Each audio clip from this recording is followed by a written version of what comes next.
Assalamualaikum warahmatullahi wabarakatuh. Alhamdulillah, salatu wassalamu ala man la nabiyya ba'da wa ala alihi wa sahbihi wa mawalah. Rabbana shrah lana sudurana wa yassir lana umurana wa hlul 'uqdatam min alsinatina yafqahu qawlana. Allahumma la sahla illa ma ja'altahu sahla wa anta taj'alu kullal hazni in syi'ta sahla. Syukur kita panjatkan kepada Allah. Salawat dan salam moga tercurahkan kepada Nabi Muhammad sallallahu alaihi wasallam. Bapak-bapak dan ibu-ibu Allah muliakan, alhamdulillah pagi hari ini kita usai melakukan ibadah sholat subuh berjamaah. Semoga Allah terima amal ibadah kita, Allah ampuni segala dosa kita, Allah mudahkan segala urusan kita, dan Allah berkahkan sisa usia kita. Pagi ini ini teh hari Sabtu kelima ya, jadi ada lima Sabtu, khusus Pak Ruby nanti ada Sabtu ke-6. Jadi minggu depan masih bulan Juni ya. Kita akan membahas hadis-hadis Nabi SAW yang terhimpun di dalam kitab Subulus Salam karya Imam As-San'ani. Beliau tentunya mengambil dari berbagai macam kitab hadis dan beliau pilih dan beliau himpun di dalam kitab tersebut, Subulus Salam. Sebetulnya Subulus Salam itu syarah ya, jadi beliau menjelaskan kumpulan hadis yang disusun oleh Ibnu Hajar dalam kitab Bulughul Maram. Jadi kalau ini buku populer ya, sepertinya banyak dipakai di masjid-masjid pengajian, kitab Bulughul Maram karya Ibnu Hajar. Ibnu Hajar itu juga yang mensyarah Sahih Bukhari dalam kitabnya bernama Fathul Bari. Ini Ibnu Hajar 15 jilid ya. Nah, di samping bikin kitab Fathul Bari, beliau juga bikin kitab Bulughul Maram dan kitab-kitab yang lainnya. Nah, kitab Bulughul Maram ini disyarah oleh Imam San'ani, namanya kitab Subulus Salam, jalan-jalan keselamatan. Kita membahas hadis yang pertama, hadis nomor 1321.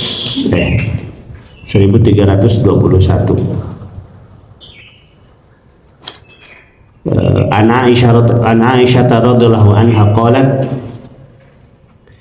dakhala 'ala Nabi sallallahu alaihi wasallam dzata yaumin masruran tabruku asarira wajhihi faqala alam tara ila mujazril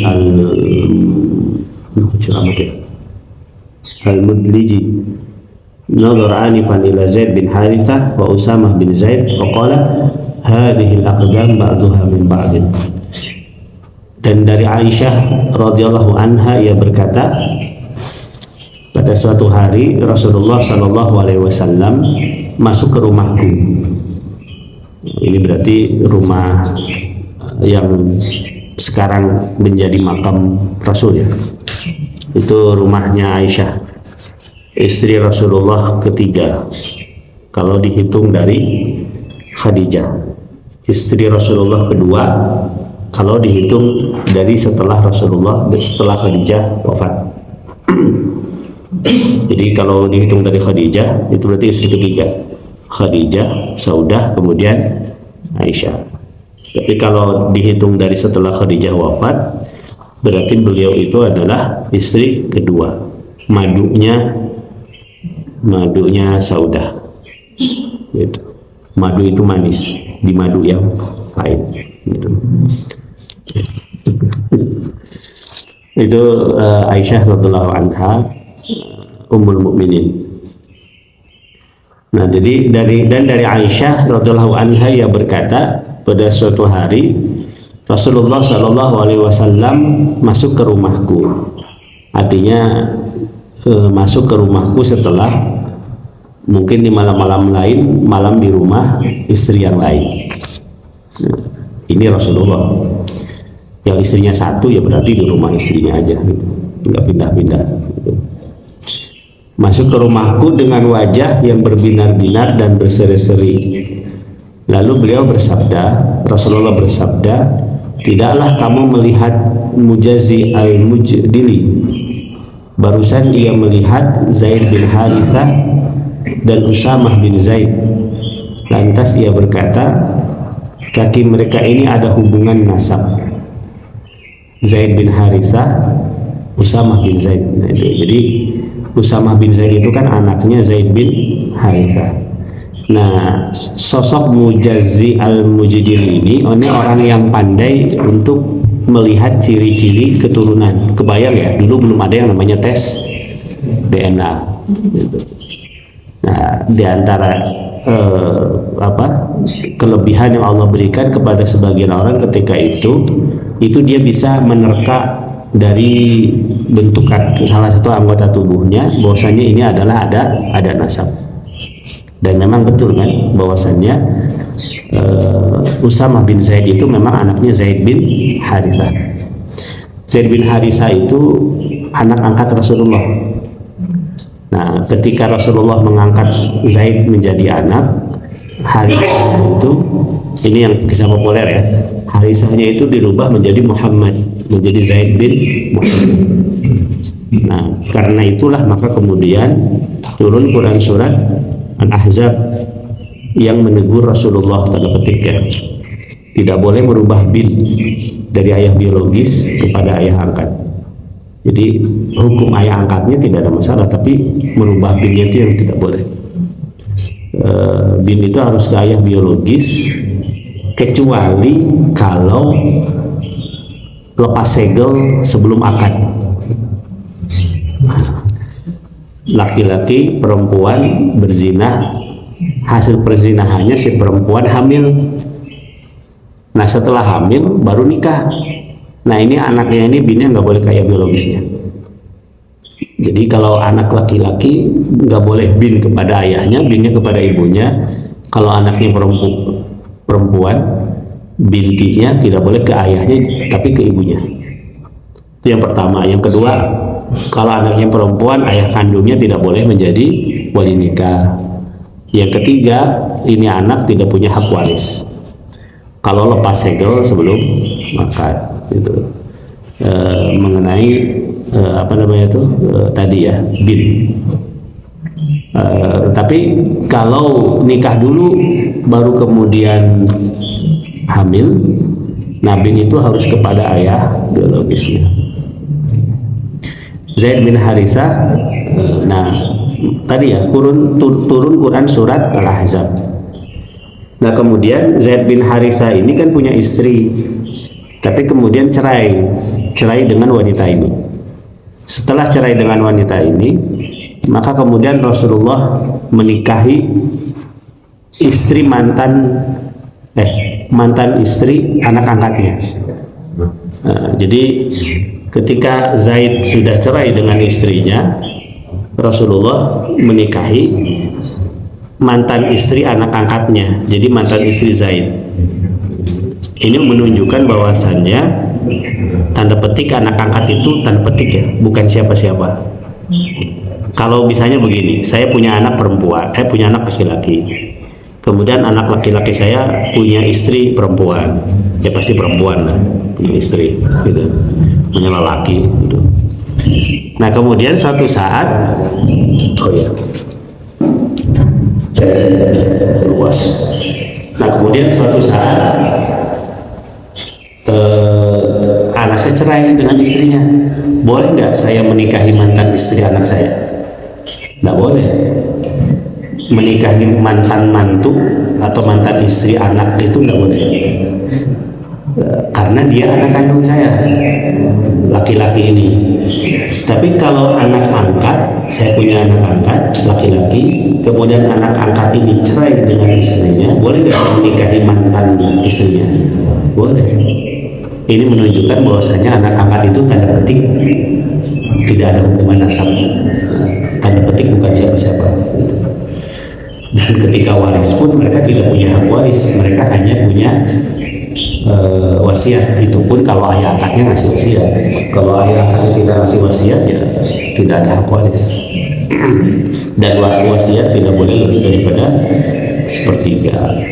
Ini mengenai sosok Zaid bin Harithah. Maka sejak turun Quran surat Al-Ahzab itu binnya berubah menjadi bin Harithah, menjadi bin Harithah. Dan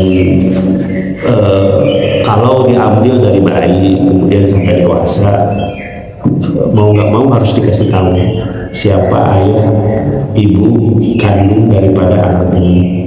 Saya punya saudara kemudian diadopsi, bukan, saudara saya mengadopsi seorang anak dari bayi sampai dewasa. Pas mau nikah baru dikasih tahu bahwasanya saya itu bukan ayah kandungnya. Jadi dikasih tahunya terus ketika mau nikah. Saya sampai sekarang ayah saya belum masih tahu saya, nggak tahu saya kandung atau bukan. Ketinggalan si kandung. Nah, itu mengenai Zaid bin Harithah. Nah, Zaid bin Harithah itu kan sahabat Nabi yang sangat muda. Tapi kemudian dia punya anak juga namanya Usamah bin Zaid. Kebayang lebih muda lagi otomatis. Tapi perang yang hampir terjadi di akhir usia Nabi SAW itu perang di mana Rasul memerintahkan Usamah sebagai panglimanya. Meskipun ketika pasukannya akan berangkat berperang tidak jadi berangkat, di tengah perjalanan balik lagi karena Rasulullah sakit keras.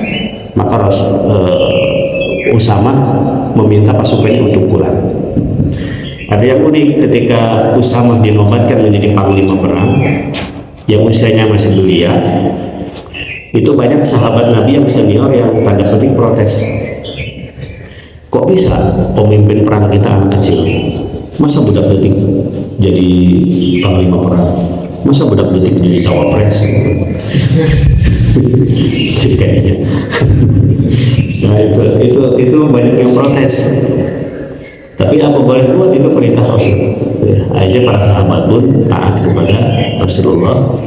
Seperti protesnya Abdullah bin Mas'ud, tanda petik ya, ketika Utsman bin Affan memilih Zaid bin Sabit untuk menjadi sekretaris kodifikasi Quran. Zaid bin Sabit itu usia belia sekali ya, dibandingkan Ibnu Mas'ud jauh sekali. Sampai Ibnu Mas'ud bilang, ketika Rasul masih ada, saya itu sudah khatam berkali-kali membaca Al-Quran di hadapan Rasul. Zaid bin Sabit itu masih main kareci, kurang lebih gitu. Ismail. Tapi kenapa sekarang ketika engkau menjadi khalifah wa Utsman, kemudian engkau mau membukukan Quran, yang ditunjuk menjadi penanggung jawab sekretarisnya itu adalah Zaid bin Sabit, bukan saya. Jadi sehebat-hebat para nabi, para sahabat, unsur manusiawinya itu nggak lepas ya. Dan itu lumrah hal-hal yang demikian. Nah, ini Zaid bin Harithah dan Usamah bin Zaid. Nah, kemudian Al-Mujazi ini berkata kaki mereka ini ada hubungan nasab. Jadi dulu nasab itu dilihat dari kaki. Padahal ketika itu Mujazi boleh jadi tidak tahu secara informasi kalau Usamah itu adalah anaknya Zaid bin Harithah. Kan tujuan daripada Allah turunkan syariat itu kan ada 5 ya, kalau kata Imam Asy-Syatibi. Satu diantaranya itu adalah hifdzun nasl, menjaga keturunan. Kenapa zina itu diharamkan? Karena itu berpotensi ketidakjelasan anak, ini anak siapa. Kenapa nikah mut'ah itu tidak boleh? Karena nikah mut'ah itu yang dirugikan adalah perempuan. Saya kemarin kan hampir disekolahkan ke Iran sebelum akhirnya ke Malaysia. Tapi saya protes gitu. Pak, saya itu dosen agama di ITB, bukan dosen teknik. Apa cerita orang kalau misalnya dosen ITB agama kuliahnya di Iran, itu jadi fitnah gitu. Terus atasan saya bilang, kamu belajar bukan untuk belajar agama di Iran, tapi belajar tentang sejarah teknologi yang dikembangkan oleh di dunia Islam. Dan Persia itu kan memang teknologinya maju. Tetap saya nggak bisa, gimana pun juga identitas saya itu dosen agama, bukan dosen teknik. Cuman ya karena udahlah, yang penting mah prosesnya dilanjutkan saja dulu. Di Iran itu kampusnya kampus Al Mustafa namanya. Di Jakarta ada cabangnya. Akhirnya prosedurnya itu kan harus ke Jakarta dulu. Saya kirim email ke Al Mustafa di Jakarta itu. Mungkin karena saya ada komunikasi ingin kuliah ke Iran, dikira saya itu orang Syiah. Seminggu kemudian dikirim 4 foto cewek dan ditawarkan, Pak mau mut'ah enggak? Untung saya nggak tawarin ke Pajong. Aja waduh tuh kan langsung ditawarin nikah mut'ah. Garis deh. Ya udah ketinggalan gitu kan. Saya bukan ngeliat tapi kelihatan. Beda ya. Pas buka email ada foto cewek, ternyata ditawarin, Pak mau mut'ah enggak? Kebayang mut'ah itu kan nikah saya dengan perempuan. Neng nikah mut'ah yuk. Ayo gitu kan. Mau ngasih mahar berapa? 10 juta, kontrak 3 bulan ya, tanpa wali, tanpa saksi, nikahnya dianggap sah. Itu nikah mut'ah. Beda dengan kawin kontrak yang di Bogor ya. Kalau kawin kontrak yang di Bogor itu ada wali, ada saksi. Tapi kalau nikah mut'ah itu nggak perlu, yang penting konsen, ada kesepakatan, kemudian ada mahar. 3 bulan, setelah 3 bulan sudah otomatis jatuh tempo, kontrak selesai. Laki-lakinya pergi, perempuannya pergi. Kan laki-laki pergi nggak ada bekasnya, sebenarnya perempuan bisa jadi hamil. Ini anak itu berojol, ini jadi anak siapa? Boleh jadi si perempuan ini juga menerima saham dari laki-laki lain. Karenanya di Iran itu, saya kok nggak salah pernah cerita ya, di Iran itu saya di rumah ada buku kitab namanya Lillah Sumanan Tarikh, Demi Allah dan Demi Sejarah, karangan Husain Musawi. Dia tuh cerita di Iran itu dulu pernah ada seorang lelaki yang nikah mut'ah dengan seorang wanita 3 bulan. Setelah nikah mut'ah, kemudian ya biasa suami istri hubungan badan. Setelah 3 bulan otomatis pisah ya, laki-lakinya pergi, perempuannya hamil. Ketika perempuannya melahirkan anaknya perempuan juga. Anak si perempuan ini perempuan, si hasil mut'ah ini perempuan. Hanya diurus sendiri oleh wanita ini, diurus sendiri sampai dewasa.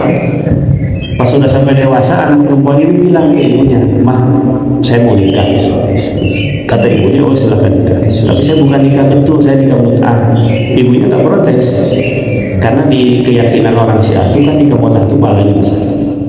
Tapi betapa terkejutnya sang ibu itu ketika ibunya mengatakan, jadi si perempuan ini sudah nikah mut'ah. Si ibunya terkejut ketika dia bertanya kepada anaknya, "Emang siapa suami mut'ah kamu?" "Suami mut'ah saya itu adalah Husain Musawi," si laki-laki yang ayahnya itu.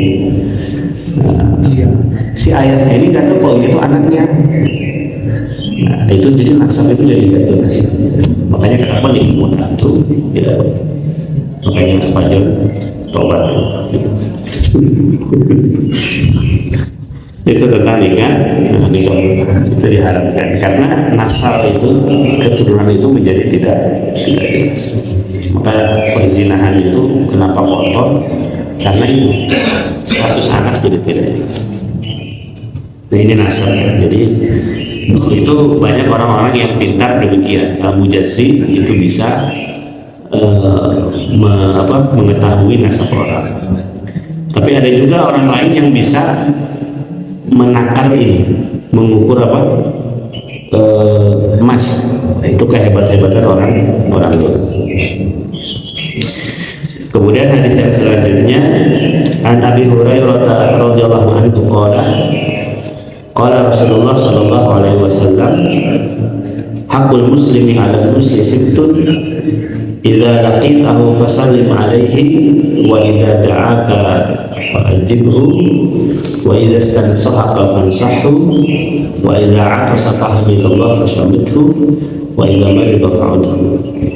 Dari Abu Hurairah berkata, Rasulullah bersabda, hak seorang muslim atas muslim ada 6. Apabila engkau bertemu dengannya, hendaknya engkau memberikan salam kepadanya. Kemudian tata cara salam juga dijelaskan oleh Rasul ya. Yusallimu shaghir 'alal kabir. Hendaknya orang yang lebih muda mengucapkan salam kepada yang lebih tua. wal mar 'alal qa'id, orang yang sedang berjalan kepada yang duduk, wal raqib 'alal mashi, orang yang menggunakan kendaraan kepada orang yang itu ada salam dari Rasulullah SAW. Yang pertama, apabila kau bertemu dengannya, hendaklah kau memberikan salam kepadanya. Apabila dia mengundangmu, hendaklah kau penuhi undangannya. Ini terutama walimatul rosh. Jadi kalau ada undangan walimah, maka hendaklah menyambutnya, kecuali kalau ada uzur syar'i. Apabila dia meminta nasihat kepadamu, hendaklah engkau menasihatinya. Fa'idza stansahaka fansahu, apabila dia bersin lalu mengucapkan alhamdulillah, hendaklah engkau mendoakannya. Jadi kalau ada saudara kita bersin kemudian mengucapkan hamdalah,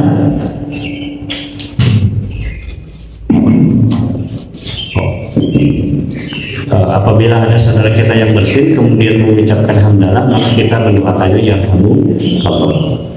Nah ini para ulama beda pendapat.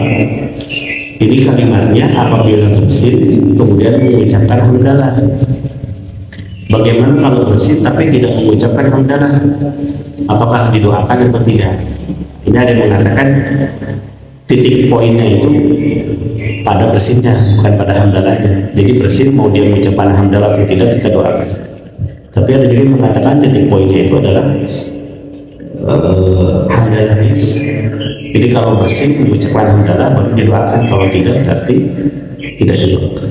Ya kalau kata saya sih nggak ada ruginya mendoakan. Mengucapkan hamdalah atau tidak, kita doakan yarhamukallah. Nah kemudian dia yang didoakan mengucapkan yahdikumullah.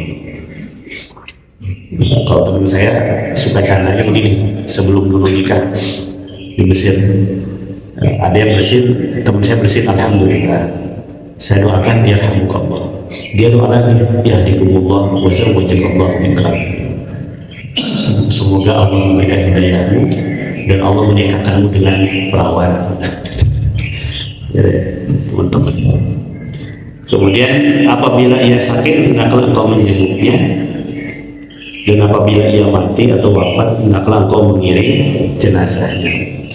Jadi kalau sampai sholat dapat 1 qiraat, sampai ke pemakaman dapat 2 qiraat. Kayak kemarin Pak Haji Kusoi, Pak Haji Kusoi, saya wafatnya bukan saya ya. Wafatnya hari Senin ya. Saya nggak bisa nganter, cuma bisa diundur ke weekend gitu. Saya antar. Malaikat kayak sekadar lah weekend. Tapi kan la yastakhiruna sa'atan wa la yastaqdimun. Orang yang wafat itu tidak bisa dimajukan dan tidak bisa diundurkan kalau ajal sudah datang. Wafat usia 80 berapa? 6. Ya jatahnya berarti segitu, cukup panjang. Jatahnya segitu, hari Senin tanggal sekian ketika usia 86 tahun. Jatah usia kita nggak tahu sampai usia berapa. Tapi ya segitulah usia manusia yang variatif, dan itu rahasia Allah. Dan yang seusia Pak Haji Kusoi lebih daripada 70 itu sedikit kata Rasul. A'mar ummati ma baina 60 wa 70. Usia umatku itu antara 60 sampai 70. Itu kebanyakan usia wafat. Wa qalilun ma yajuzu dzalika, sedikit yang usianya lebih daripada 70. Di antaranya kita lihat di komplek ini kan, yang usianya di atas 70 kan sedikit ya. Gitu. Kebanyakan wafat tuh 60 sampai 70. Gitu. Jadi yang sudah mendekati usia itu ya waspada. Walaupun yang muda ada yang wafat, Pak Haji Dudi usia muda. Gitu. Intinya adalah kematian itu adalah misteri, itu rahasia Allah Subhanahu wa Ta'ala. Kemudian hadis yang selanjutnya, An Abi Hurairah radhiyallahu anhu qala Rasulullah sallallahu alaihi wasallam, unzur ila man huwa asfala minkum wa la tanzur ila man huwa fawqakum fa huwa ajdaru alla tazkar nikmatallahi alaikum. Dari Abu Hurairah Rasul bersabda, lihatlah kepada orang yang keadaannya berada di bawahmu dan janganlah engkau melihat orang yang keadaannya di atasmu, karena yang demikian itu lebih patut sehingga engkau tidak menganggap kecil nikmat Allah yang diberikan kepadamu. Ini untuk urusan dunia. Untuk urusan dunia itu lihat kepada yang lebih di bawah kita dari segi harta, supaya rasa syukur kita tuh ada. Punya mobil sudah tua, lihat orang lain masih punya motor gitu. Punya istri satu, lihat yang belum nikah, jangan lihat yang istrinya lebih dari satu. Kemudian punya rumah satu, dilihat yang masih kontrak, itu rasa syukur kita akan bertambah. Yang menjadi kita lelah itu kan karena kita melihat yang lebih besar, sehingga kita menggebu untuk mendapatkannya. Kalau caranya masih halal itu istimewa, tapi kalau caranya yang haram, nah ini yang naudzubillah, ini yang kemudian online, judi online merajalela. Kan judi online itu intinya ingin dapat uang instan ya, maka kemudian main judi. Dan sudah banyak korbannya ya, seorang suami dibakar sama istrinya di Mojokerto. Makanya bapak-bapak jangan hati-hati ke istri sekarang bisa dibakar. Jangan menyala suamiku gitu. Dibakar. Itu jangan hati-hati, gara-gara judi online suaminya dibakar polisi ya. Jadi murah harta sekarang karena memang boleh jadi istrinya kecewa, walaupun tetap tindakan istri nggak bisa dibenarkan. Tindakan istri tidak bisa dibenarkan. Nah ini kan sempat muncul di medsos itu, netizen itu seperti memaklumi tindakan istri membakar suaminya, tetap tidak boleh. Kalau itu dimaklumi, nanti akan ada banyak suami yang menjadi korban pembakaran. Nah itu jadi ya, tidak dibenarkan tetap. Kemarin Pak Susno Dwaji ya, di berita bilang, saya pesimis, saya tidak yakin judi online itu bisa diberantas di Indonesia. Itu berarti kabar skrim yang bilang. Ya mungkin karena memang banyak pejabatnya yang main ke judi online. Apalagi naudzubillah kalau memang aparatnya bermain, tidak mungkin akan ya. Nah, jadi hidup tenang kita melihat kepada yang lebih rendah daripada kita dari urusan dunia. Kemudian di selanjutnya wa Anas wa Nawas bin Sam'an radhiyallahu anhu berkata, aku bertanya kepada Rasulullah sallallahu alaihi wasallam tentang kebaikan dan dosa. Beliau bersabda, albirru husnul khuluqi, kebaikan itu adalah akhlak yang baik. Wal ismu ma haka fi sadrika wa karihta an yuttali 'alaihi an-nas. Sementara kejahatan itu adalah sesuatu yang mengganjal dalam hatimu dan kau tidak suka orang lain mengetahuinya. Itu berarti dosa. Jadi kebaikan itu adalah puncaknya itu adalah akhlak yang baik. Jadi agama dan akhlak itu kalau disatukan, kalau dipisahkan itu, kalau disatukan menghimpun yang lainnya.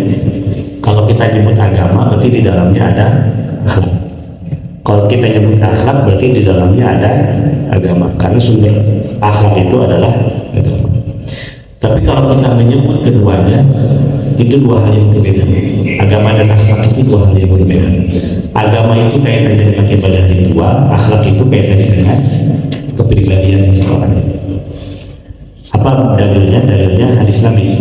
Nabi mengatakan, idza ja'akum man tardawna dinahu wa khuluquhu fazawwijuha. Apabila datang kepadamu wahai para ayah yang punya putri, seorang lelaki yang kau ridhoi agama dan akhlaknya, maka nikahkanlah putrimu dengan laki-laki ini. Nabi mengatakannya kau ridhoi agama dan akhlaknya. Jadi artinya boleh jadi ada orang yang agamanya baik sekali, ritualnya baik, tapi pribadinya jelek, lisannya tajam, tidak komitmen dengan janji. Nah, boleh jadi ada gitu. Secara ibadah ritual baik, tapi tukang nipu, jidatnya hitam, tanda sujud, tapi tukang ngemplang, jelas. Atau kebalikannya, ada yang akhlaknya baik tapi ibadah ritualnya tidak terjaga, sholat 10 kali, itu kalau disebut dua-duanya, ini dua hal yang berbeda. Nah di sini Nabi menyebutkan kebaikan itu adalah akhlak yang baik, hanya disebutkan satu, berarti di dalamnya ada unsur agama. Jadi agamanya baik, ritualnya baik, juga kepribadiannya baik. Itu puncak daripada kebaikan. Wal ismu, dan kejahatan itu adalah maha kafisadrika, sesuatu yang mengganjal dalam hati. Kalau dilakukan itu membuat hati itu gelisah. Dan yang kedua cirinya itu adalah wakarihta ayyutali alaihi nas. Engkau takut apabila hal itu kita lakukan orang melihat kita. Nah artinya kita lakukan tapi kita khawatir orang lain melihat kita, itu berarti dosa. Kan orang korupsi takut takut ketahuan orang, itu berarti dosa.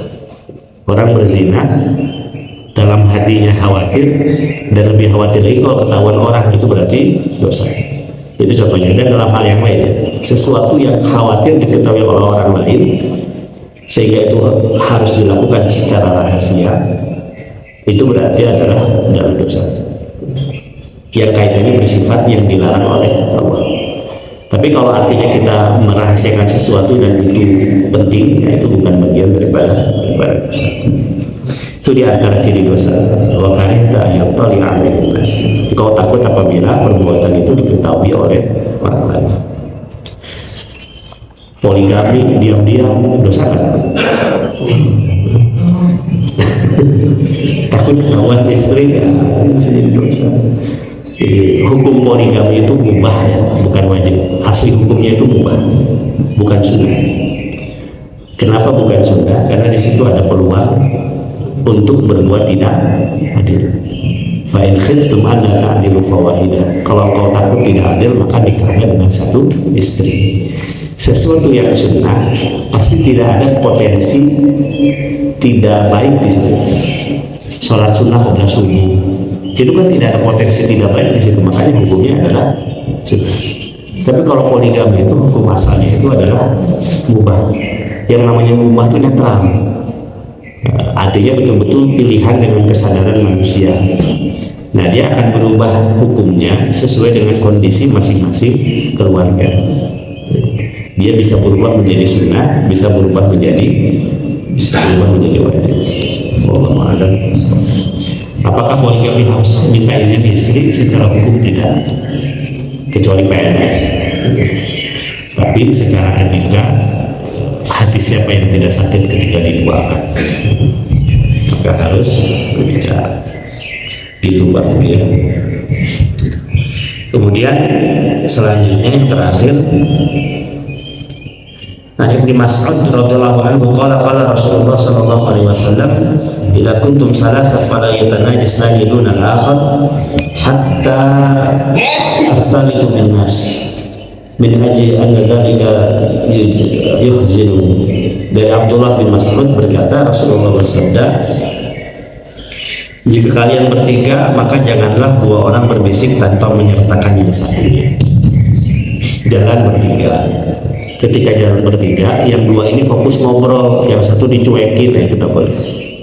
Atau jalan berempat, yang tiga ngobrol, yang satu tidak diajak ngobrol, itu dalam Islam tidak boleh. Hatta tadi itu, kecuali kalau memang sudah berbaur. Ketika kita ngobrol berdua, yang satu ini sudah punya teman, yaitu kasusnya min ajli anna dzalika yuhzin. Yang demikian itu karena dapat membuat orang yang satu ini bersedih. Jadi tidak boleh ketika bertiga kita fokus ngobrol berdua, yang satu didiamkan, apalagi bisik-bisik, lebih parah lagi ngomongin yang satu ini gitu. Dalam tiluan ngobrol duaan bisik-bisik ngomongin dia gitu. Kalaupun bukan ngomongin dia, itu sudah membuat sedih, apalagi ngomongin yang satu ini pada ada di sampingnya. Jadi yang ngobrol bertiga, jalan bertiga, yang dua sibuk WA-an. Padahal WA-nya itu antara dia dengan satunya lagi, ngomongin yang satu ini. Nah, itu lebih membuat. Jadi tidak boleh. Wallahu a'lam bishawab. Baik bapak-bapak dan ibu-ibu yang Allah muliakan, ini 6 hadis yang dibahas pada pagi hari ini. Mudah-mudahan bermanfaat bagi kita. Tapi sebelum itu, sebelum ditutup barangkali ada yang mau menambahkan.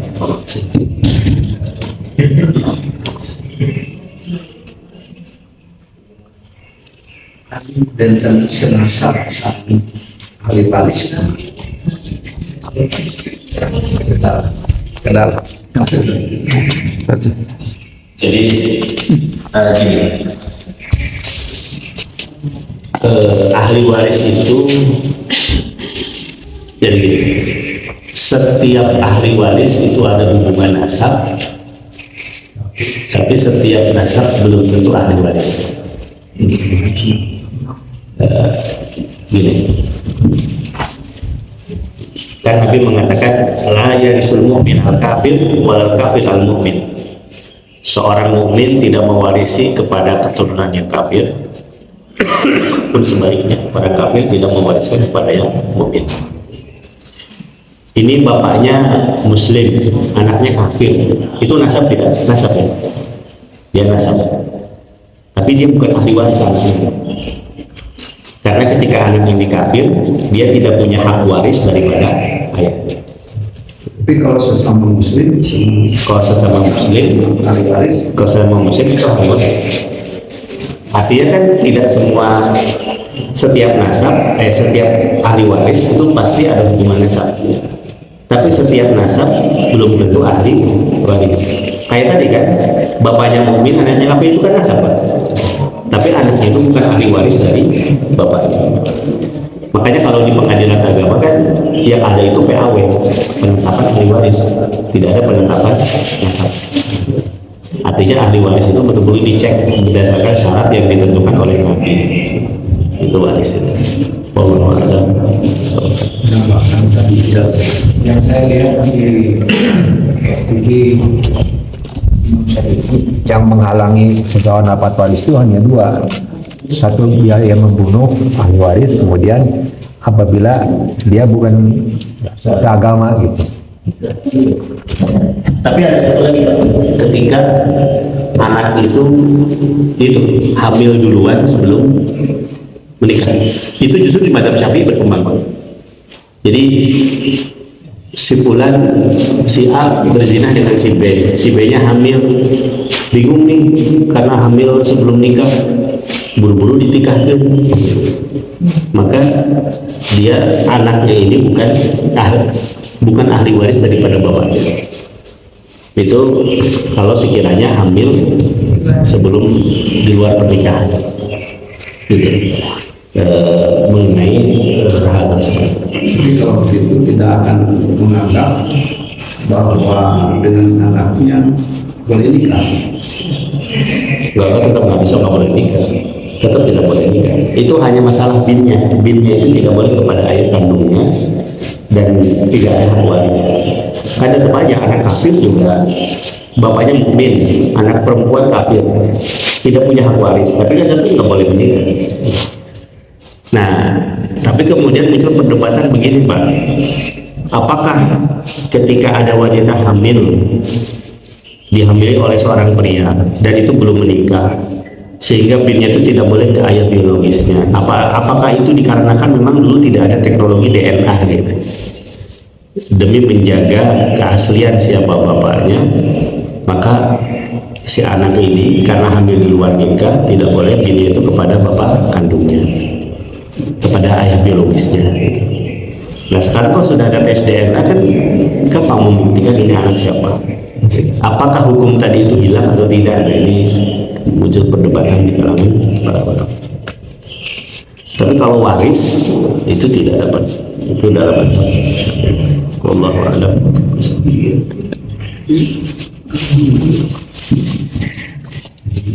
Ada lagi?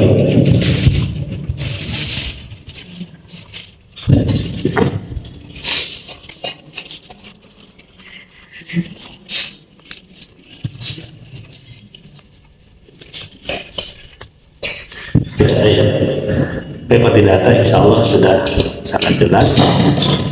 Kesimpulan dari hadis-hadis ini adalah pertama, nasab itu penting. Jadi Mengamalkan atosa secara literasi haus, atau ya haus. Ada dua, atosa atau atosya. Wa idza tasyabaha hamidallah wa Bersih, Pak. Bersih. pakai bukan pasam itu kan kenapa diartikan mendoakan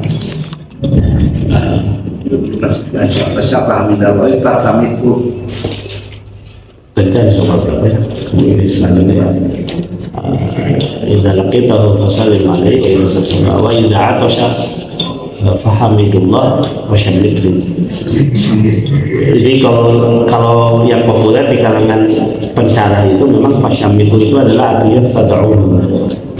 Jadi apabila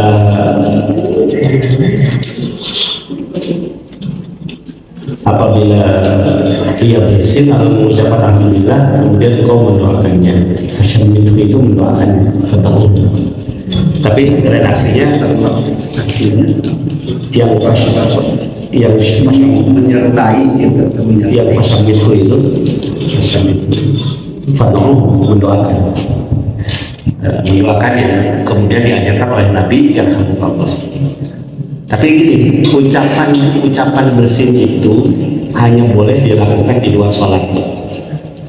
Kalau dalam sholat, saya lagi sholat, kemudian saya bersin, alhamdulillah, Pak Agus yang di samping saya nggak boleh mengucapkan ke saya yarhamukallah, karena kalimat yarhamukallah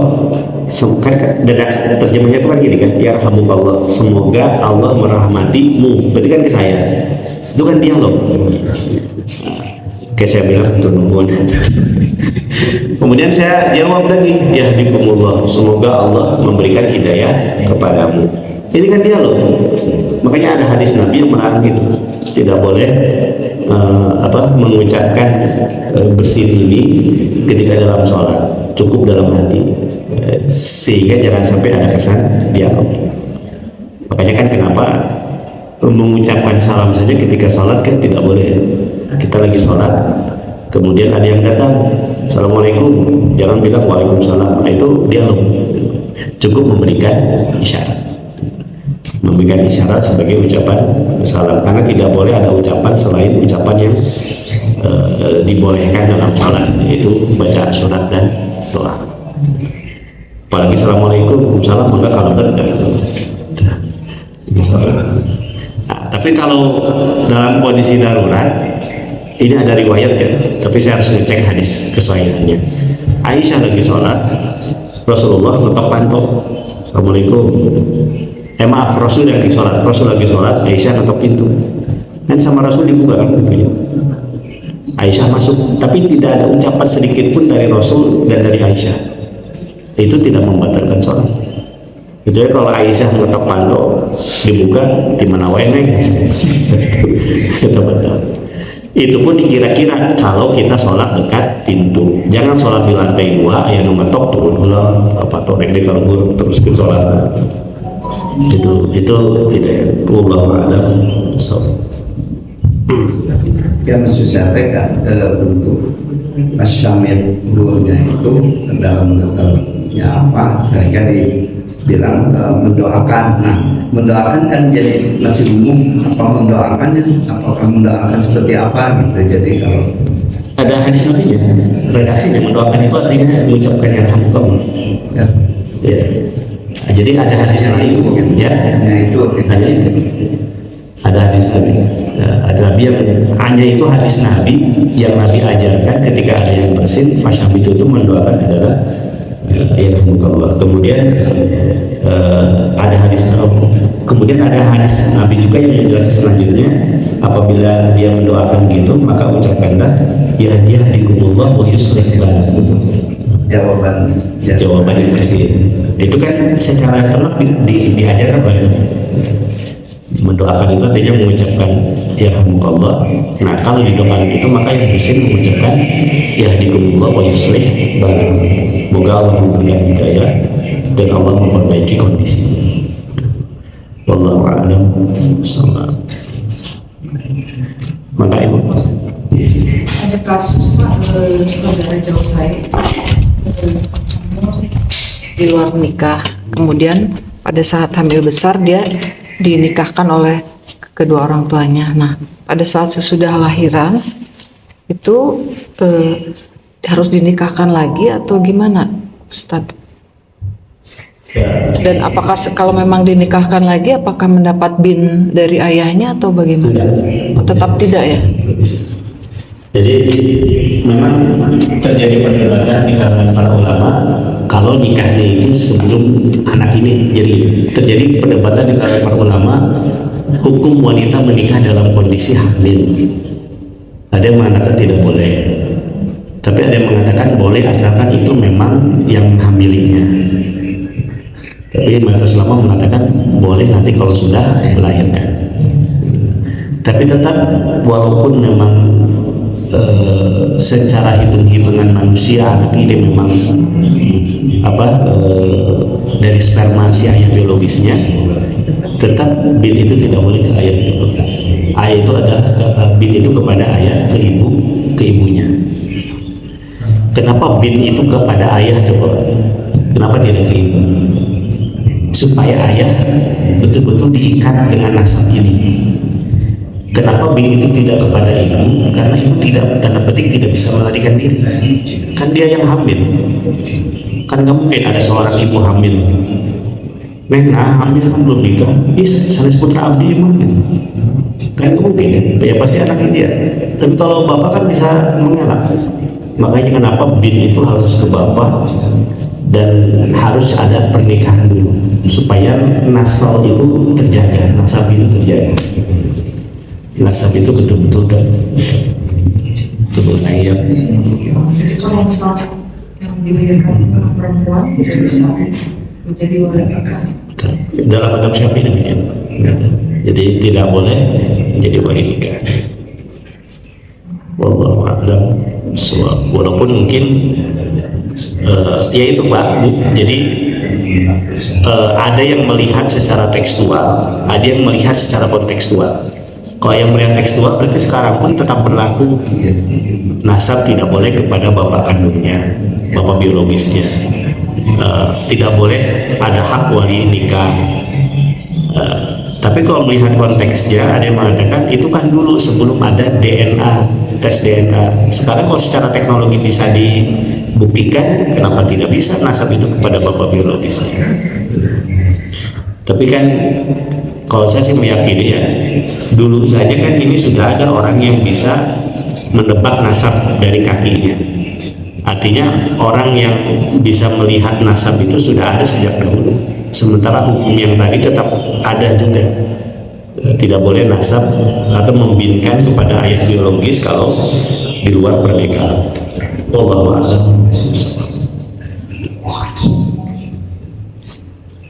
Ada lagi?